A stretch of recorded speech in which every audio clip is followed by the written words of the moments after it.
Alright, if you're watching this video, you're either like me and you love Black Clover and how the anime is, or you hate it and you just want to like shit on this video and shit on me in the comments, or you just like following me and watching what I do. And if that's one of you are, I appreciate it. Although that's usually not most likely. Anyways, Black Clover first 50 episodes. Asta is fucking him. I fucking love this kid. Holy shit. Does he never shut the fuck up and stop screaming? No, he doesn't. But it works out for his character, honestly. And if you can just get past the first like 3 episodes, he kind of chills out a little bit. He's still yelling, he's still going off about shit, and mostly it builds up in moments where it's necessary instead of at the beginning where he's literally yelling from the first like 10 seconds of the episode until like the second episode's like midway point. Once you get past that, it gets way better. It gets way better in that regard. So Asta just pulls out the Black Demon Sword as his life is in danger. Gets his four-leaf clover, which is like a godsend among the mages. They're both peasants. They don't know how they got to the church, but they came there together, and has this pendant. Obviously, in the first 50 episodes, we don't even touch on that. We're still just building, we are still building narrative. However, I enjoy watching this show because in the regards of way like the Minecraft movie worked out, it's like a TikTok movie. This is like a TikTok show where it's like we're not resting on too many beats at one point. There are lulls where there's more storytelling, but it's like on to the next thing, on to the next thing, on to the next thing. But it's not in a bad way. This show does build up its side characters and all the characters that like Asta comes into contact with. But it's just TikTok in the way that it's like move on, move on, move on, move on. But there's actual elegant storytelling going on throughout the narrative, in my opinion.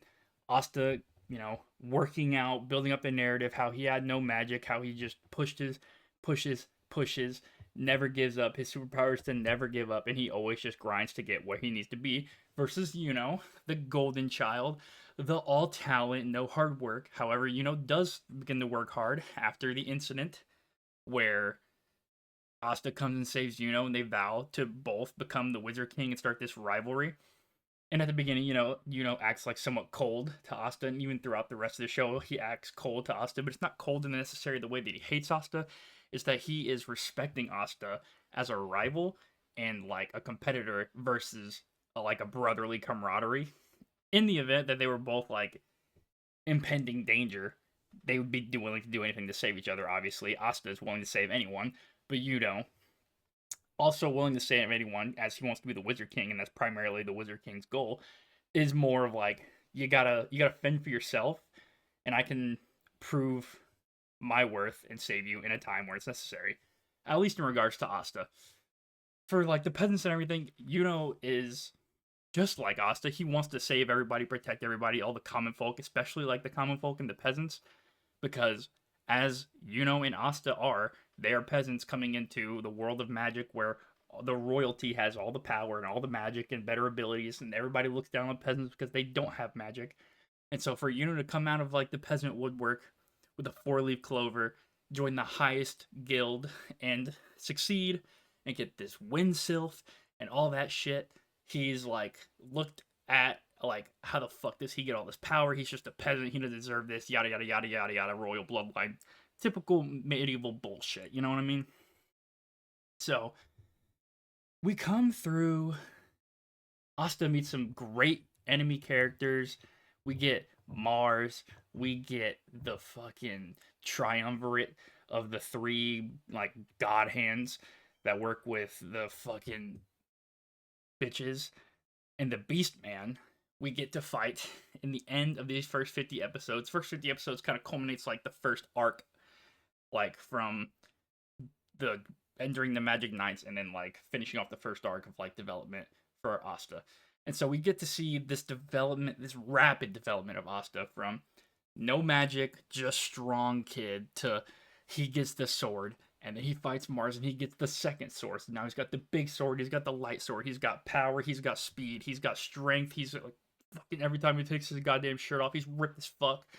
And then you got fucking all the girls are like, "Oh, Asta, your body's so fucking strong," and everybody's like, "Yes, yes, he is, because he's got that can-do attitude." Yes, he's got that can-do attitude. That's Asta for you. And so Asta gets these swords, and then to counteract the magical abilities of everyone. He's just kind of focused on like his body, that he can like basically outpace everyone, even though people use magic to like enhance their like own physical abilities. He's just another tier above them because he's just that strong and like works out and puts himself to the test. He then gets the greatest skill to possess on top of that from his captain Yami of the Black Bulls. Yami is literally the fucking goat. He gets dark magic. He's also just the goat pick for Asta because he fights with the sword and he knows ki and teaches Asta ki so that he can sense people's movements, their intentions, and like just their like ways that they're gonna cast magic, and he can kind of not really sense magic, but just like he can sometimes interpret where the magic's coming from based off like intention, I assume. So him learning ki from Captain Yami is literally like they're the god tier dynamic duo because Captain Yami's the perfect like master for him because Captain Yami's all about fighting with a sword, ki training, and then he also takes in Asta because he doesn't care about people's status. He just cares about their abilities. And basically, the entirety of the Black Bulls is based around like Captain Yami just invited them in because he saw potential in them that maybe they didn't see potential in themselves. And maybe they were just cast as like an outsider. And that's why they all kind of like do whatever. I mean, we got freaking Magna, who's the goddamn other, peasant magic knight, who is just smacking baseballs of fireballs. It's so funny just watching him fight. And you have Luck, the absolute mad god. Oh my, Luck is so strong, dude. I love Luck as a character. I don't care. Even every other word out of his sentence is like, can I kill you or can we fight? And he's such a funny character, but his strength is just unknowable. Like, he just cloaks himself in like electricity. He's low key, he's like Killua with like his Godspeed like mode or whatever the hell. He just like cloaks himself in electricity. He's like fast and strong. I love Luck as a character. I don't care. He's so funny to me. So throughout these first episodes, these first 50 episodes, we get all the way up to the arc, and we finally get to see Vanessa also fight. So we're still missing Gordon and the like Gray at this point for fighting, and so we don't know their abilities. Gray's just like bubble blowing bullshit, and I got Gordon who's just silent and just kind of whispers about everything, but he like really likes and values his friendships with the other characters. I'm so ready to see his power, like following everyone else's, because I feel like when Gordon decides to actually use his power, he's gonna like pop the fuck off. I swear to God, I'm calling it right now. He's gonna pop the absolute fuck off when he decides to use his powers. But he's just like friendly with everyone. He just wants everybody to be his friend. He kind of observes them. He keeps a little notebook and yada yada. So everybody's kind of into this now. We got everybody bringing in.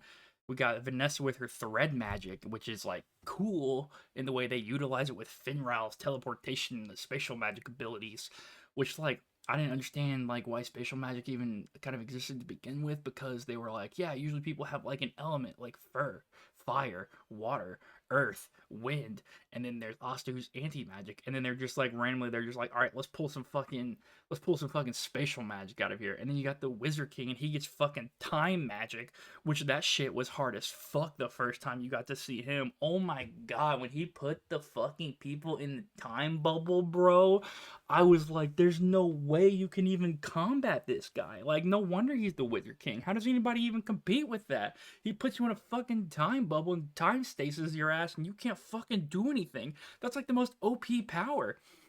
Like, oh my god, that was so insane. That was so insane. And so we got Charmy now, who also has a crush on because she got to see in action and save his fucking meal, and she put him to sleep and everything, yada yada. So now everybody's got a love interest. Charmy's got fucking Asta's got the fucking girl from back home. All the girls want Asta, and then fucking goddamn, I want the Wizard King. Like, he's so badass. Like, give me some spatial magic, time magic. That shit's fire. But everything essentially culminates in these first 50 episodes in this grand fight with the guy at the water temple, and it is just some of the most magnificent shit you've ever seen in like a combat like anime. When they do the final hit, like even throughout the fight, Asta's fighting Yvette, evaluating kind of what's going on. He's adapting as he changes like his attacking with like regards to Yami backing him up, giving him some advice, and then just adapting. And then like Captain Yami does his fucking dimensional blade shit and just learns his own new skill. Like, yeah, Captain Yami is the perfect mentor for Asta based on everything, but also for the fact that he's always about people pushing past their limits, and that is exactly what fucking Asta's character is built on top of, is never giving up and pushing past his limits, and Captain Yami just strives that forward, which is so funny in regards to that, like, he just doesn't care about shit like 95% of the time, but the 5% that he does care, he's literally locked the fuck in. He's the most insane character in the show. Like, his power could probably dimension slash the fucking time stasis of the Wizard King, given the opportunity, and maybe we see something like that in the future.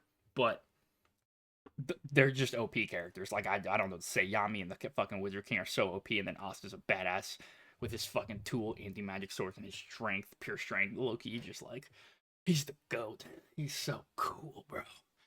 And so whenever they go to this fight with the guy, and they fucking, do his teleportation bullshit, and when they do the black and white, like, comic strip, or not even comic strip, but whatever, when they do the black and white transformative, like, animation from, like, the regular animation of the show to this black and white, like, one time moment where Asta finally gets this, like, final big hit on him, it is insane.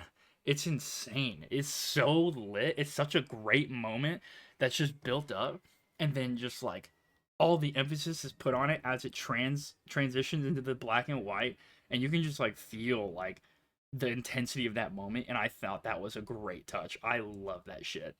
And so kind of pulling back, like the other overarching kind of thing going on in the show is, Asta's the main character. It's kind of like his side character thing. But then the other main like character type, side character type person is Noelle, and she has to deal with her backstory of being the outcast Silva. She's, a royal. She can't control her powers, but she got to be in the Black Bulls because she's a royal. But nobody respects her, especially her family. They say she's no good. They say she's the reason their mother died. This whole thing. So she can't control her magic. And so going into the water temple, she can't control her magic. Yami pushes her past her limit so she can learn like the defensive water sphere thing and kind of push that to like bigger proportions so that they can transport down. She learned the water sphere earlier on with Mars and things before that, but she kind of makes that better, gets them down to the water temple, and then she gets down into the water temple, and she's facing off against the beast guy, and she just gets this fucking absolute god tier water dragon, like on the level that like you have not seen from anyone. That like even the Fuegolian, like his Crimson Lion, that was badass. But I feel like this dragon is on another level, and she just pulled it out for the first time, and like I think that thing actually just takes the Crimson Lion in one shot. I'm not even gonna lie. I ain't gonna cap. I think she takes that shit one shot. I think Noelle Silva actually just has like an immense amount of power, and she can't control it because she has more power trapped in her little fucking body that like none of the other Silvas can even comprehend. Then she just inherited all the magic power that like everyone thinks that the rest of the Silva family got, but she's gonna be so OP, and she has just like this innate, like insane like capacity for magic that no one else is on the same level as, and she just can't control it because it's so much, and she just can't like grasp it yet. But once she starts getting around that, and she like starts spitting out these fire like water dragons, once she starts spitting out these water dragons like it's nothing, and she can like enhance or make it smaller, and she can control the level of that, and then she starts getting new spells. She might be one of the most OP characters in this fucking show, and that's gonna be pretty cool to see. But she's also wrapped up with like stupid stuff and hating on Asta, but at the same time she loves Asta, but she can't control her feelings and tell Asta that she loves him. But it's okay. But it's okay, because that's how the show goes. She likes Asta. This other random girl from the inn likes Asta. The fucking other royal chick from Squad likes Asta Mimosa. And then, Asta's just like, I kind of got sister back home, y'all. Like, I don't know what the fuck y'all think, but like, I done been saying I'm gonna become the Wizard King and marry the sister because I want to. Even though she can't, I'm gonna do it because I want to, because that's Asta's attitude, is can do, never give up. He never gonna give up on this Wizard King, he never gonna give up on this sister. So basically this is just one big glaze fest for Black Clover, because so far in the first 50 episodes I have loved it. I've loved it, loved it, loved it. I currently am past 50 episodes, but I'm just kind of recapping the first 50 here. I'm not going to give any spoilers or anything I've seen so far. I'm just doing one big chunk recap. Anyways, that's it. I will probably do like a 50 to 100 episode recap whenever I get deeper in, and like can explain all those thoughts that I have. Overall, Captain Yami, badass. Wizard King, badass. Asta, badass. Noelle, not badass yet, but I'm assuming she's actually going to be one of the most OP characters. She might be stronger than all three of them at some point. Probably not Asta, though, because he gets to be OP. Obviously broken because he got the 4-leaf clover and the sylph.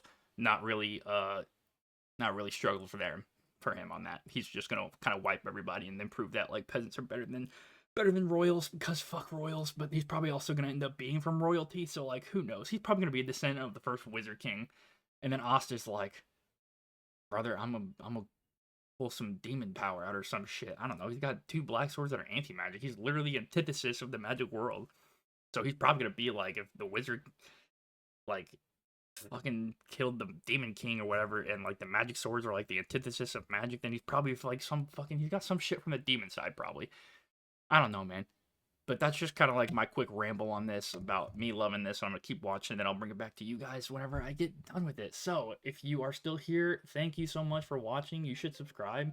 And a man is lost without the sauce like I am with this show, but that same man can get lost in the sauce like I am with this show. I hope you all have a wonderful rest of your day. Peace.